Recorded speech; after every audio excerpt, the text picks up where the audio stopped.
একবারই তো টাকা নিছি। জি দেখেন আমি বারবার কেন এই কথাটা ভিডিওতে বলি, আপনি বিভিন্ন জায়গায় যাবেন, আপনাকে অল্প টাকার কথা বলে ফাঁদে ফেলে আপনাকে নিবে, কিন্তু আপনাকে যতবার ডাকবে ততবার টাকা দিতে হবে। আমার কিন্তু যতবার ডাকবে ততবার টাকা দিতে হবে না।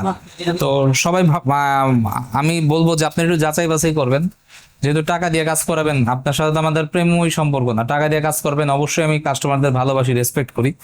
মুখেরই কাটা দাগ, বিভিন্ন জায়গায় কথা বলছে, এক একজন এক এক কথা বলছে। আমি চিনছি 10,000, একজনে কইছে 500, একজনে কইছে 1,000, 2,000। শোনেন, 10,000 টাকার কাজ 9,000 টাকা হইতে পারে, 9,000 টাকার কাজ 8,000 টাকা হইতে পারে, কিন্তু যে 500, 1,000 টাকা বলে, এগুলো থেকে দূরে থাকবেন। আমি মন্তব্য করবো না, দূরে থাকেন, জাস্ট দূরে থাকেন, ইগনোর করেন। ভাই। কারণ আমি যদি একটা সার্ভিস বলি 76,000 টাকা, সকাল একটা কাস্টমারকে প্রাইস দিলাম, 2 মাস পরে আসবে টাকা জমায়, তাকে প্রাইস দিচ্ছে 3,000 টাকা। এটা কি সম্ভব? একটা 76,000 টাকার কাজ কি কখনো 3,000 টাকায় হয়? তো আপনারা খুব সাবধান, 2,000, 3,000, 5,000 টাকার খপ্পরে পা দিবেন না। কন্ট্রাক্টে কাজ করাবেন, লিখিত নিয়ে নিবেন, সে কন্ট্রাক্ট করবে, তারপরে কাজ করাবেন। বিসমিল্লাহির রহমানির রহিম, চোখ বন্ধ।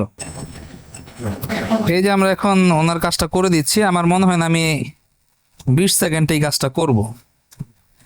দামি মেশিন দিয়ে কাজ করলে এরকমই হয়। ব্যথা কত পাইছেন সত্যি করে বলবেন? জি হালকা সহ্য করা যায়? জি সহ্য করা যায় তো? আমি কতক্ষণ কাজ করছি? 5 সেকেন্ড হবে রেকর্ডে? 5 সেকেন্ড হইতে পারে রেকর্ডে, হ্যাঁ। তো এরকমই আমাদের কাজের সময় খুব কম লাগে। তার কারণ ভাই, যখন আপনি একটা কোটি টাকার মেশিন দিয়ে কাজ করবেন, ওটার তো আউটপুট ওরকমই হবে।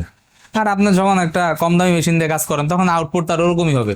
বিভিন্ন জায়গায় শুনি এক হাত ট্যাটু রিমুভ করতে 2 দিন লাগে, এক হাত ট্যাটু রিমুভ করতে আমার কাছে 10 মিনিট লাগে।